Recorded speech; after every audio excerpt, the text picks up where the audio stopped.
On est dans une série sur Galates. J'ai eu le privilège de faire l'introduction avant de partir au mois de juin. Déjà rendu au chapitre 3. Le titre de la série, c'est Libéré par l'Évangile, parce qu'on a vu que l'Évangile est quelque chose qui libère. L'Évangile, c'est l'œuvre de Jésus à la croix. S'appuyer sur l'œuvre de Jésus. Sur le fait que nous, là, on est correct devant Dieu. Appelez ça justifié, correct, vie réussie. Toutes sortes de manières d'appeler ça, mais on est correct, on est sauvé, on est justifié, on est une réussite agréable devant Dieu à cause de Jésus. On ne pourra jamais rien rajouter à ce que Jésus a fait. On a juste à y faire confiance.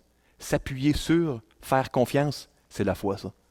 Puis, on a parlé dans les derniers messages, parce que moi, j'ai suivi avec plaisir là, la série là, à distance. C'est la beauté de la technologie. On a vu à quel point la loi était quelque chose de mauvais, à un certain degré. Puis, je vais nuancer ça là, aujourd'hui, mais de mauvais. Puis, permettez-moi une illustration. Puis, écoutez, l'illustration que je vais vous donner est une illustration qui touche à la cigarette. Mais mon but est certainement pas de culpabiliser personne ici qui fume, hein, fait que juste le mettre au clair. Vous savez, au Québec, qu'est-ce qu'on a par le gouvernement sur des paquets de cigarettes pour convaincre la population que c'est essayer de décourager les gens de fumer? Le gouvernement, qu'est-ce qu'il a mis sur les paquets de cigarettes? Des photos. C'est des belles photos, agréables? Non, hein, c'est pas très, très beau ce que sur les paquets. Maintenant, ça, c'est une manière que le gouvernement prend pour dire fumer, c'est pas bon. Ils mettent des photos avec des gencives, toutes sortes de choses là, dessus. Bon. Il y a une autre chose beaucoup plus positive que le gouvernement a fait. Est-ce que c'est efficace? Bon, ça, c'est pas à moi de juger, mais il y a une autre chose. Il y a depuis plusieurs années, là, des publicités, un peu marketing à la télévision. Participe Action, ça vous dit peut-être quelque chose? C'est, je sais pas si ça s'appelle encore comme ça. Je sais que plusieurs années, ça s'appelait comme ça. Tu vois des gens qui font du jogging, puis c'est comme valorisé, puis des gens qui ils vont utiliser les escaliers au lieu d'ascenseur. Donc, on a comme la santé qui est valorisée en disant hey, ça c'est bon, c'est bien mieux que de fumer, par exemple. Puis tu as aussi l'aspect plus négatif. Tu montres des images, puis des poumons, puis des gencives, puis là, pour décourager. Ben, Paul, on est à l'ère des Grecs, puis de la rhétorique grecque, puis les experts là, croient que Galate a été, parce que Paul était très, très instruit, puis les experts pensent que Paul utilisait un petit peu la démarche rhétorique grecque pour écrire à Galate, pour les convaincre. Donc, Paul, il a parlé de la loi, puis voyez la loi comme un peu les gencives un peu sales sur les paquets de cigarettes, puis le poumon noir, puis voyez ça comme la loi. Il dit, regarde, c'est pas bon de mettre de côté l'Évangile parce que regarde. Puis là, aujourd'hui, ça va être un petit peu participation. Au lieu de parler de comment la loi est mauvaise, on va surtout parler de comment la promesse est bien mieux. Pourquoi aller à la loi quand tu as la promesse? Un peu le message du gouvernement. Pourquoi fumer quand tu peux faire du jogging? Bon, c'est un peu cliché, là, puis un peu simpliste, j'imagine, comme analogie. Là, puis, mais je réfléchissais, je me disais, comment on peut comparer ce que Paul fait? Ben, je me suis dit, hey, l'image qui me venait en tête, c'est les mauvaises photos sur les paquets versus faire le jogging, faire du sport. Ben, la loi, insuffisant. La promesse, tellement mieux. Tellement d'amour, tellement de grâce dans la promesse. Fait on a parlé de la loi, j'ai vraiment le beau rôle. Puis, qu'est-ce que vous voulez, ça donne comme ça ce matin. Les gars ont eu à parler de la loi, puis ils ont eu l'odieux de parler des photos sur le paquet de cigarettes. Moi, j'arrive, puis positif, puis on parle là, de la grâce puis de la promesse. On va lire le chapitre d'aujourd'hui, on va prier, puis on va plonger ensemble. Donc, tournez avec moi dans Galates 3, 15 à 22, tournez ou cliquez si vous avez une tablette ou un téléphone. Ceux qui ont des bons yeux, comme d'habitude, vous pouvez suivre à l'avant sur le PowerPoint. J'utilise habituellement toujours la version Louis II là, pour les PowerPoint. Donc, Paul enchaîne et dit, « Frères, je parle à la manière des hommes. Une disposition en bonne forme, bien que faite par un homme, n'annulée par personne, et personne n'y ajoute. Or, les promesses ont été faites à Abraham et à sa postérité. Il n'est pas dit « et aux postérités », comme s'il s'agissait de plusieurs, mais en tant qu'il s'agit d'une seule, et à ta postérité, c'est-à-dire à Christ. Voici ce que j'entends. Une disposition que Dieu a confirmée antérieurement ne peut pas être annulée, et ainsi la promesse rendue vaine par la loi survenue 430 ans plus tard. Car si l'héritage venait de la loi, il ne viendrait plus de la promesse. Or, c'est par la promesse que Dieu a faite à Abraham ce don de sa grâce. Pourquoi donc la loi? Elle a été donnée ensuite à cause des transgressions, jusqu'à ce que vînt la postérité à qui la promesse avait été faite. Elle a été promulguée par des anges au moyen d'un médiateur. Or, le médiateur n'est pas le médiateur d'un seul, tandis que Dieu est un seul. La loi est-elle donc contre les promesses de Dieu? Loin de là. S'il eût été donné une loi qui pût procurer la vie, la justice viendrait réellement de la loi. Mais l'Écriture a tout renfermé sous le péché, afin que ce qui avait été promis fût donné par la foi en Jésus-Christ à ceux qui croient. Prions, s'il vous plaît. Seigneur Jésus, quelle joie pour moi d'être au milieu de mes frères et sœurs ce matin. Puis ma prière, c'est qu'on puisse être émerveillé ce matin par ton amour si grand, si inconditionnel. Ma prière, c'est que tu puisses utiliser cet exposé imparfait que je veux faire basé sur ta parole pour nous parler ce matin. Parler à nos cœurs. Dans le nom de Christ, Amen. Prendre une gorgée.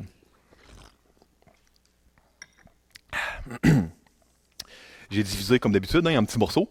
On n'essaie pas de manger un burger d'une seule bouchée, on y va par petits morceaux. C'est ce que je vais faire avec le texte d'aujourd'hui. La promesse était là avant la loi, 430 ans avant. Écoutez, la promesse, on va voir c'est quoi en quelques instants. Puis, mais avant, je veux voir avec vous, c'est quoi ça, le mot disposition. Parce que là, Paul il dit, je parle à la manière des hommes, une disposition, en bonne et due forme, en bonne forme, peut pas être annulée après.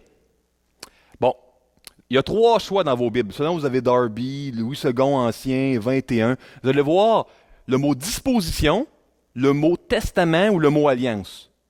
En grec, dans le fond, c'est le mot diatheke, puis on cherche à le traduire. Diatheke, c'est Ancien Testament, Nouveau Testament, c'est ça, c'est ce mot-là. Ancienne Alliance, Nouvelle Alliance, c'est ce mot-là. Fait qu'on peut appeler ça une disposition. J'imagine qu'on pourrait appeler ça un contrat. On pourrait dire un contrat notarié, si on voulait faire une genre de version moderne québécoise. Jugement de la cour, contrat notarié, contrat d'avocat, alliance, testament. C'est le sens de ce mot-là. Il peut vouloir dire n'importe quelle de ces choses-là. Écoutez, qu'est-ce que Paul veut dire quand il dit un contrat, alliance, testament fait ne peut pas être cancellé? Qu'est-ce qu'il veut dire? Êtes-vous d'accord avec moi qu'en n'importe quand au Québec, là, tu peux changer ton testament? Vous êtes d'accord? Si vous faites un testament, tant que tu es vivant, tu peux aller chez le notaire, tu peux le changer. Est-ce que c'était comme ça? On pourrait penser là, à froid, ça ne devait pas être comme ça à l'époque. Sûrement qu'à l'Empire romain, tu faisais un testament une fois, tu ne pouvais plus le changer. Est-ce que c'est comme ça? Pas selon les recherches que j'ai faites. J'ai vu peut-être un commentaire sur 10 qui se risquait en suggérant cela sans donner trop de sources. La réalité, c'est qu'à cette époque-là, dans l'Empire romain, tu pouvais changer ton testament. Ce qui est logique, là, c'est comme de nos jours. Fait que d'utiliser le terme testament, c'est comme pas un bon exemple. Il dit, je parle à la manière des hommes. La promesse, ça ne peut pas être changé par la loi. C'est mieux que la loi parce qu'un testament, tu ne peux pas le changer. Ça ne fit pas bien. Un contrat, tu peux le changer. Il y avait quelque chose que tu ne peux pas changer à l'époque de l'Empire romain, puis même avant chez les Juifs, c'était une alliance. Quand tu faisais une alliance avec quelqu'un, si tu avais une alliance commerciale, une alliance militaire, n'importe quelle sorte d'alliance, une alliance qui était permanente ne pouvait pas être changée par après. Un petit peu comme à la mode des lois des Mèdes et des Perses dans l'Ancien Testament. Ça, tu pouvais pas l'annuler, la loi des Mèdes et des Perses, c'était différent. Là, mais, donc, une alliance ne peut pas être annulée, ne peut pas être changée. Si tu étais le roi d'un pays, puis tu disais, moi, là, désormais, là, on va être alliés, toi puis moi, puis souvent, il y avait des échanges par mariage, mon fils va marier ta fille, puis etc. Tu ne pouvais pas changer d'idée. Aussi longtemps que les 2 rois vivaient, tu ne pouvais pas annuler ça. Souvent même, il y avait des imprécations, puis il en appelait à Dieu. Les alliances dans l'Ancien Monde, c'était toujours là, redevable à Dieu. Si jamais là, tu brises l'alliance commerciale, l'alliance militaire, on le voit un peu dans l'Ancien, que Dieu inflige la plus terrible des punitions. Que l'Éternel nous traite dans toute sa rigueur celui qui va manquer à l'alliance. C'était la pensée de l'époque. Fait que la bonne manière de dire, c'est, Paul, on n'a plus bien ça des alliances de nos jours, parce que tout engagement, la parole n'est plus ce qu'elle était dans le monde moderne. Tout engagement peut être annulé ou modifié, pratiquement, honnêtement, de nos jours. Mais dans l'ancien monde, dans l'ancien temps, il y avait ces alliances-là, que c'était permanent, puis tu en appelais Dieu à témoin, puis c'était pour la vie. C'était pour la vie. Puis c'est de ça que Paul parle. Paul, il dit, la promesse que Dieu a faite à Abraham, là, c'était arrivé 430 ans à la loi, avant la loi. Fait que vous, les judaïsants qui enseignez les églises, là, que vous devez écouter la loi de Moïse, puis que sinon vous ne serez pas sauvés, ben comment il a été sauvé Abraham 430 ans avant la loi de Moïse? Ah, c'était une alliance avec Abraham. Une alliance ne peut jamais être changée par la suite. Fait que ça, c'est le premier coup là, qu'il donne, là, Paul. Là, il dit, regarde, la loi, là, on a parlé durant une couple de versets que c'était pas si bon que ça. Mais là, maintenant, là, la promesse, il y a eu la promesse avant. Comment vous expliquez ça? Ça ne marche pas, votre discours, que vous devez obéir à la loi pour plaire à Dieu. Abraham, il a cru à Dieu, puis ça lui a été imputé à la justice. C'est par la foi qu'Abraham a été sauvé. Il n'y avait pas la loi à cette époque-là. Donc, ça, c'est le raisonnement là, de Paul ici. Donc, une disposition, une alliance, c'est le terme que je vais vous suggérer, ne peut pas être changée. Maintenant, c'est quoi cette promesse faite à Abraham 430 ans avant dont Paul parle? Parce que Paul parle à des Juifs et à des gens qui connaissent beaucoup l'Ancien Testament.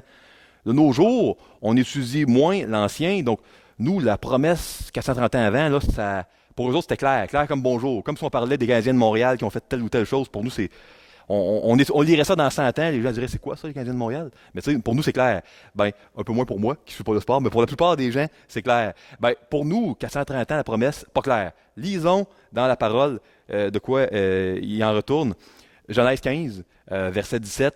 Quand le soleil fut couché, il y eut une obscurité profonde. Et voici, ce fut une fournaise fumante, et des flammes passèrent entre les animaux partagés. Bon, je fais une longue histoire courte. J'en ai déjà parlé il y a quelques années dans une prédication.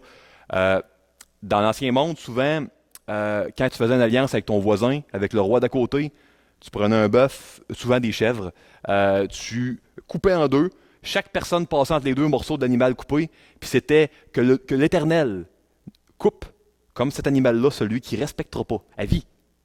Tu ne peux pas changer ça. Les dispositions de l'alliance, de l'entente qu'on a. Puis ici, dans Genèse 15, il y a une alliance inconditionnelle. Au lieu que ce soit Abraham puis l'Éternel qui passe entre les deux morceaux, il y a juste la flamme de feu. Il y a juste l'Éternel qui passe. Ce que Dieu dit, là, c'est s'il y a un de nous deux qui ne respecte pas l'alliance que je fais, ben, c'est juste moi qui va être coupé, comme cet animal-là. Puis c'était, on le sait, par la suite, un accomplissement en Jésus. On n'a pas fait notre part, nous, hein? Comme enfants de Dieu, on n'a pas rempli notre alliance. Ben, Dieu a tenu sa part. Puis c'était pas une alliance il a pris toute la malédiction, toute la colère de Dieu. Puis si un de nous deux ne respecte pas, moi seulement je vais être coupé. Ben, c'est ce qui s'est passé. C'est ce qui s'est passé. Puis Jésus a été coupé. Figurativement, il a été cloué à la croix là, pour nous, là, à notre place. C'est ça la promesse. La loi est arrivée après. On le voyait déjà dans Genèse. Puis écoutez, Paul n'en parle pas parce que, bon, lui aussi, il ne peut pas écrire. Des manuscrits, ça coûtait cher, puis à un moment donné, il faut arrêter quelque part. Mais on l'a vu même avant Abraham, la promesse. On l'a vu. Ici, je devance. On voit là, dans Genèse 17, là, encore là, l'Éternel qui fait l'alliance avec Abraham. Puis il dit l'Éternel apparut à Abraham et lui dit, je suis le Dieu Tout-Puissant. Marche devant ma face et sois intègre. J'établirai mon alliance entre moi et toi, et je te multiplierai à l'infini. Abraham tomba sur sa face, et Dieu lui parla en disant, voici mon alliance. Si on lit, par exemple, une Bible écrite il y a la version 70, où c'est tout en grec, ça va être le même mot que disposition qu'on a vu dans Galate. Diathekes, et voici l'alliance que je fais avec toi. Tu deviendras père d'une multitude de nations. Puis là, il dit, on ne t'appellera plus Abraham, mais ton nom sera Abraham. Puis là, nous, on dit, bon... OK, père, pourquoi il change le nom? Ça, c'est un petit peu bizarre pour nous. C'est très, très simple, en fait. Je vais vous le montrer dans un instant, la prochaine diapo. Je te rendrai fécond à l'infini. Je ferai toi des nations et des rois sortiront de toi. J'établirai mon alliance entre moi et toi et tes descendants après toi. Ce sera une alliance perpétuelle, pour toujours. C'est pas de quoi qui finit après la mort d'Abraham. Hein? C'est à jamais, pour toujours. C'est à jamais qui aille de fin. En vertu de laquelle je serai ton Dieu, puis celui de ta postérité après toi. Une alliance, c'était n'importe quelle sorte d'alliance. Dans l'Ancien Monde, dans le peuple d'Israël, chez les Moabites, chez les Édomites, dans l'Ancien Monde, une alliance, c'était une relation entre deux personnes. Au départ, il n'y avait pas de lien de famille. Et puis, il y avait des obligations mutuelles et permanentes.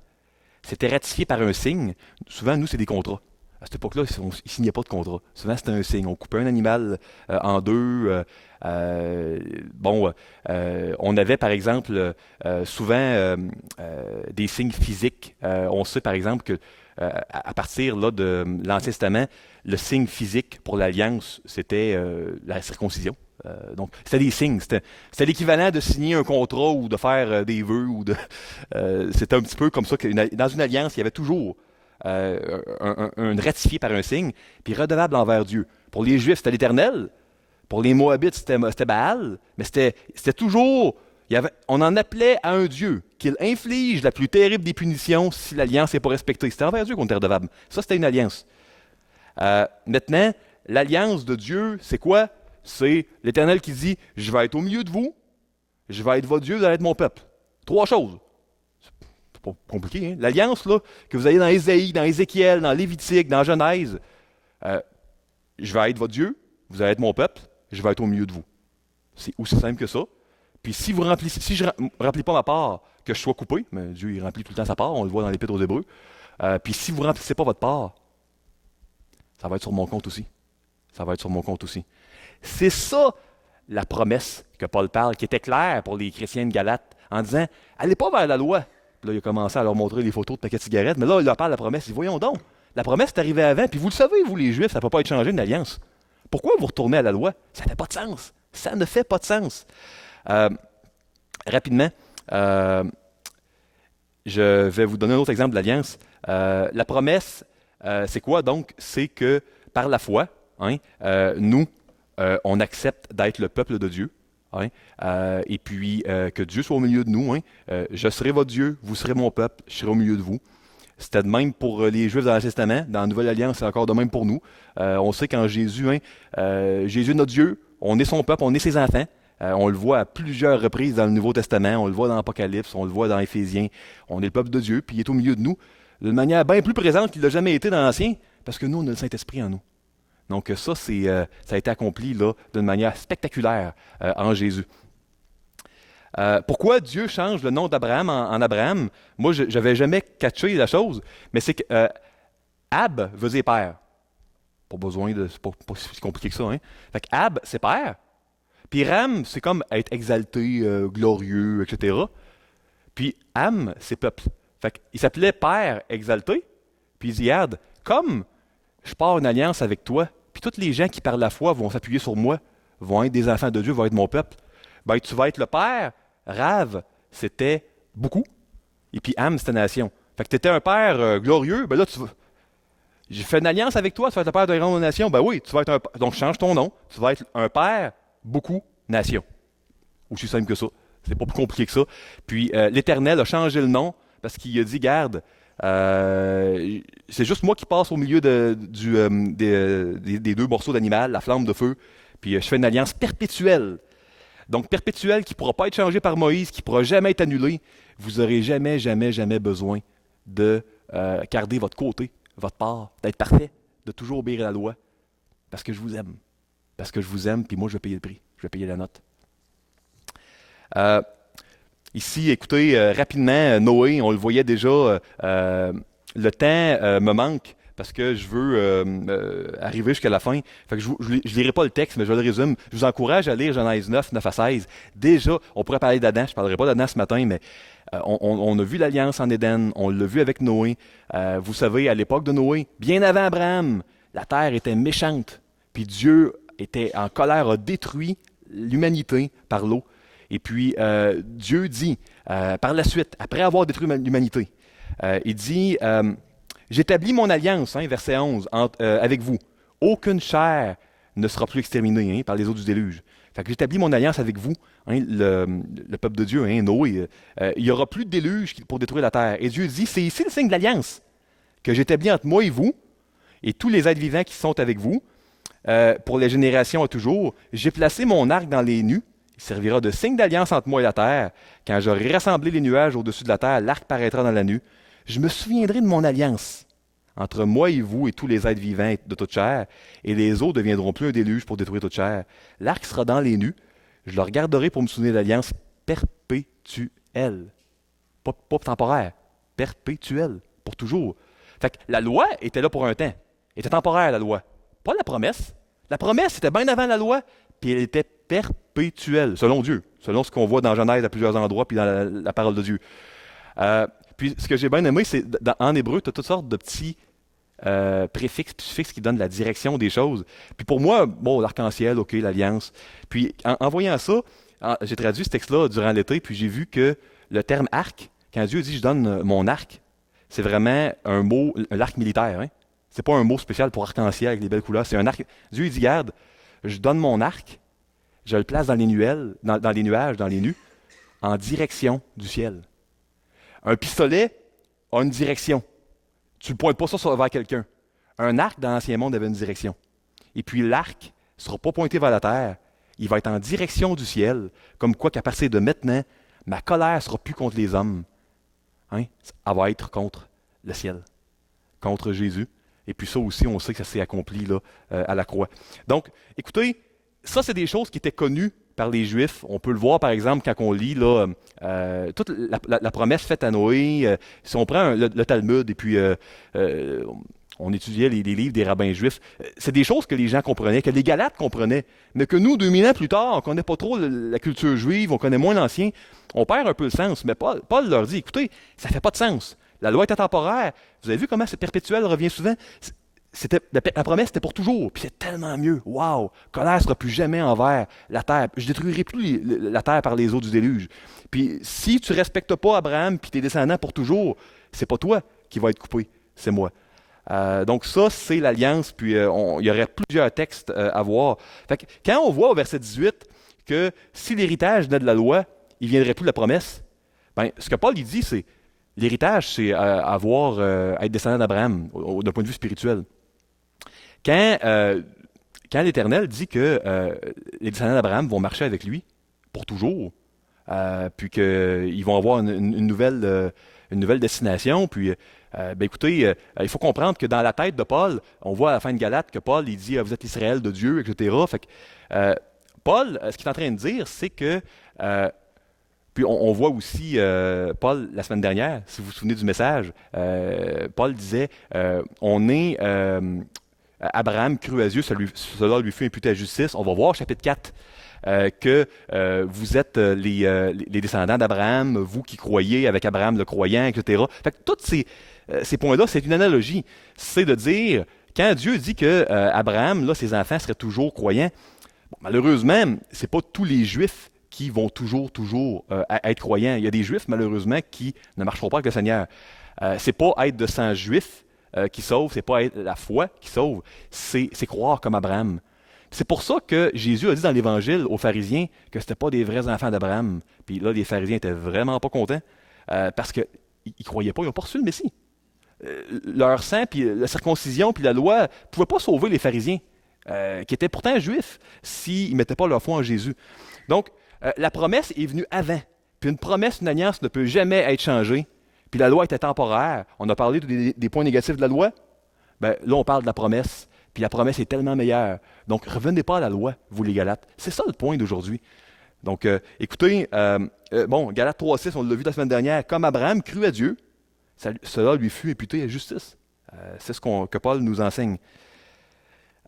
Maintenant, Paul demande la question qui tue. Écoute, si c'est si bon, puis que tu as tellement d'amour puis de grâce, puis tu avais une alliance perpétuelle, Noé, Abraham, puis la foi, pourquoi la loi? Je veux dire, si c'était si bon que ça, puis que si c'était permanent, si la loi c'était si mauvais puis c'était temporaire, pourquoi Dieu a donné la loi? Ça, c'est la première question qui se pose. On se la pose. Puis les Galates, là, ils se la posaient eux aussi. Le problème, c'est que Paul, de bon côté, il pose la question, mais la réponse semble pas claire à cause des transgressions. OK. Transgression de qui, de quoi, comment, pourquoi? Qu'est-ce qu'il veut dire? Ce que Paul veut dire, c'est que la loi a été donnée à cause des péchés, pour mettre en évidence les péchés. Vous savez, est-ce qu'il y en a ici qui aiment avoir un ticket de vitesse sur l'autoroute? Est-ce qu'il y en a qui aiment ça ici? Non, hein? En tout cas, moi, je n'aime pas avoir de ticket de vitesse. Là. On essaie d'en avoir le moins souvent possible. Est-ce que vous êtes d'accord avec moi que s'il n'y aurait pas de panneau indicateur de vitesse sur l'autoroute, ils ne pourraient pas nous donner d'étiquette, les polices, et on ne saurait pas. D'accord avec moi? Maintenant, quand que tu te fais pincer puis que par la police, tu as un ticket, puis il dit « Hey, t'as pas vu le panneau? » Mettons, faisons l'exemple qui dirait ça, t'as pas vu le panneau? Que tu aies dit oui ou non, le panneau était là, puis tu n'es peut-être pas si content que ça que le panneau soit là à ce moment-là. Tu aurais peut-être aimé qu'il y ait eu une tornade puis qu'il aille parti. Sauf que s'il n'y avait pas de panneau, ça serait-tu pratique? Pas de panneau? Tout le monde roule un peu n'importe quand.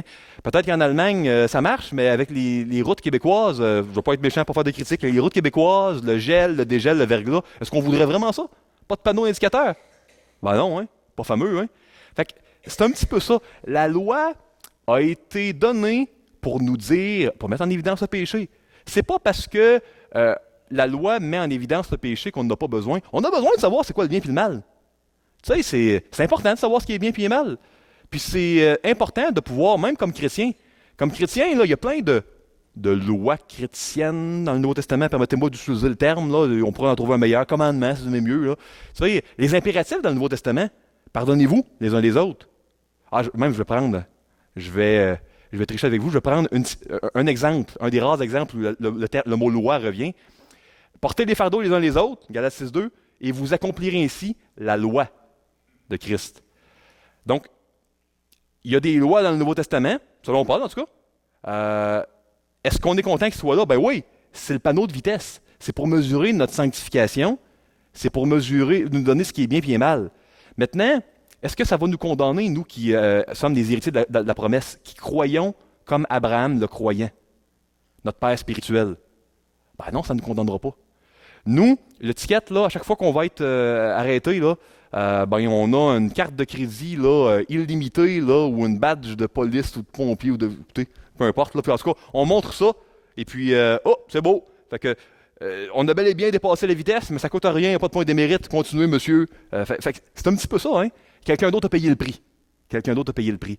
Donc, la loi ne nous condamne plus, mais elle continue à nous indiquer ce qu'il faut faire. Elle nous indique la bonne vitesse. Fait qu'elle est importante, la loi. Jésus ne l'a pas abolie. C'est pour ça que Jésus dit qu'il n'a pas aboli la loi. Il est venu l'accomplir dans le sens où elle ne nous condamne plus. Puis la loi n'a jamais été donnée pour nous sauver. Elle a été donnée pour nous donner un panneau indicateur du bien et du mal, mesurer notre sanctification. Elle nous a montré qu'on a besoin d'un sauveur. La semaine prochaine, on va voir que c'est un pédagogue. Elle a été donnée durant un temps temporaire pour nous montrer que la promesse, on avait vraiment besoin, la promesse permanente d'avant. Vous savez, la loi, là, il faut le voir de même, là. Jésus, l'Éternel, nous a donné la religion parfaite, que si on l'avait vraiment, vraiment remplie, on aurait été sauvé, parce qu'on avait besoin de voir que même avec une religion parfaite, on ne réussira jamais, jamais, jamais à être sauvé. On n'est pas capable, à cause de la présence du péché en nous. On a besoin d'un sauveur. Donc, la loi était bonne, n'était pas mauvaise. Fait que pourquoi la loi? À cause des péchés. Pour savoir ce qui est bien et qui est mal, mettre en évidence le péché. Paul en parle un peu dans Romains en passant de ça. Fait que si jamais on réutilise des passages dans Romains qui y traitent, Paul dit le même discours, mais différemment. Donc la loi nous montre notre besoin de sauveur. La loi, ça n'a plus à condamner, mesurer. Pas mesurer à quel point Dieu nous aime. Hein? Moi, là, il n'y a pas une action que je peux faire pour que Dieu m'aime plus, pour que Dieu ait un plus grand sourire d'amour quand il me regarde, parce qu'il voit Jésus-Christ en moi. Comme le fils prodigue. Le père s'est dépêché à courir. Il n'a pas attendu qu'il s'en vienne, puis regarde, il a péché, puis il ne me fera pas un pas. Je vais attendre qu'il fasse ses excuses en bonne et due forme. Non, non, il l'a vu de loin. Il a couru, câlin, la bague au doigt, fait tuer le veau gras, la robe, la grosse affaire. Là. Dieu ne nous aime pas plus quand on agit bien, quand on agit mal. Il nous aime à cause de Jésus. Maintenant, ça annule pas le bien et le mal. Ça existe encore le bien et le mal. Mais Jésus a payé la note. Il a été coupé à notre place. L'arc a été en direction du ciel. Fait que ça nous aide aussi à persévérer. Quand on sait c'est quoi le bien, c'est plus facile d'essayer de persévérer dans la foi. Persévérance des saints, ben, l'Esprit se sert de la parole de Dieu pour nous faire persévérer. Vous savez, c'est dur d'aller à la bonne limite de vitesse. Des fois, ça m'arrive. Je suis un peu distrait, puis des fois, j'oublie. OK, on est rendu à 70 km/h ici ou 90. Tu sais, ça change des fois tellement souvent dans certaines rues. Là, t'es mêlé. Une chance qu'il y a des panneaux, une chance qu'il y a la loi. La loi n'est pas mauvaise, elle est insuffisante pour sauver. Elle n'a jamais eu ce but-là, elle était temporaire, puis la promesse a toujours été là, elle était infiniment meilleure. La loi est-elle contre les promesses de Dieu? Loin de là! Loin de là! S'il y avait eu une loi qui peut vous sauver, là, elle aurait été donnée, mais ce n'était pas possible. l'Écriture a tout renfermé sous le péché afin que ce qui avait été promis fût donné par la foi en Jésus-Christ, hein, avec ceux qui croient. Puis souvent, il y a l'expression avec ceux qui croient, avec Abraham le croyant. On le voit dans Romains, on le voit dans Galates, excusez-moi, on le voit à différents endroits.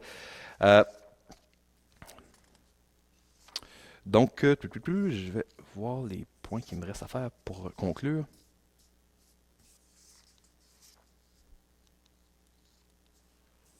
Je vais terminer par la conclusion. Comment appliquer ce passage à ma vie cette semaine? L'application est la suivante. Il faut se souvenir que quand on se sent coupable et triste, parce qu'on a péché, puis on vient de mentir, puis on voit qu'il ne faut pas se poser mentir, puis on a abandonné l'Assemblée, puis tu n'abandonneras pas l'Assemblée, puis on n'a pas pardonné, puis pardonnez-vous, puis on ne porte pas les fardeaux, on est égoïste, égocentrique, parce que porter les fardeaux les uns des autres. Ben, quand on voit cela, ben, il faut se souvenir que même si on se sent coupable et triste, on a raison d'être triste d'une tristesse qui mène à la repentance et dont on ne se repent point, nous dirait Paul, mais on n'a pas raison de se sentir coupable. Parce que Romains 8.1, il n'y aura plus jamais, jamais, jamais de condamnation pour ceux qui sont en Jésus-Christ. Il n'y a jamais aucune action, aussi terrible soit-elle, qu'un enfant de Dieu peut faire qui va amener Dieu à nous aimer un petit peu moins. Vous ne verrez plus jamais, jamais, jamais dans la nouvelle alliance Dieu en colère contre ses enfants. J'ai répertorié tous les moments où les deux mots pour colère, en grec, qui sont tout le temps traduits par le même en français, reviennent dans le Nouveau Testament. Faites vos devoirs, faites comme Abéré, vérifiez pour voir ce que je vous dis exact. Mais je vous dis, vous ne reverrez jamais Dieu en colère. Vous allez voir Dieu en colère souvent contre les non-croyants, puis même qui n'ont pas Jésus, puis c'est malheureux, puis il dit, la colère plane contre, mais plus jamais en colère contre ses enfants, parce que la colère a été complètement déchargée, a déferlé sur Jésus-Christ. Dieu est triste quand on pêche, il ne nous aime pas moins, il ne prend pas moins plaisir en nous.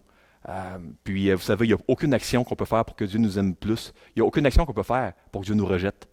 La loi nous montre le bien et le mal, met en évidence le péché, met en évidence notre croissance, mais plus jamais ne va nous condamner. Et puis, la foi, c'est quoi? C'est de s'appuyer sur la promesse. Qu'est-ce qui fait qu'on a l'héritage d'Abraham? Ben, c'est de s'appuyer sur la promesse, de juste croire que c'est vrai, de faire confiance à Dieu que c'est vrai. C'est ça, la foi en la promesse. C'est ça qui fait qu'on est des enfants de la promesse. Ça, la promesse, c'est le fun d'en parler. Ça fait chaud au cœur. C'est positif. Paul en reparle dans Galates 4. On va en parler beaucoup dans Galates 4. Puis on va parler un petit peu de Sarah, puis de Agar, puis on va parler de certains passages dans Ésaïe qui vont nous aider à mieux comprendre la richesse de Galates 4. Donc, écoutez, que Dieu vous bénisse richement cette semaine. Que Dieu vous fasse réaliser à quel point son amour pour vous est grand. À quel point ses bontés sont infinies. À quel point sa grâce est inconditionnelle. Donc que Dieu vous bénisse. Bonne semaine.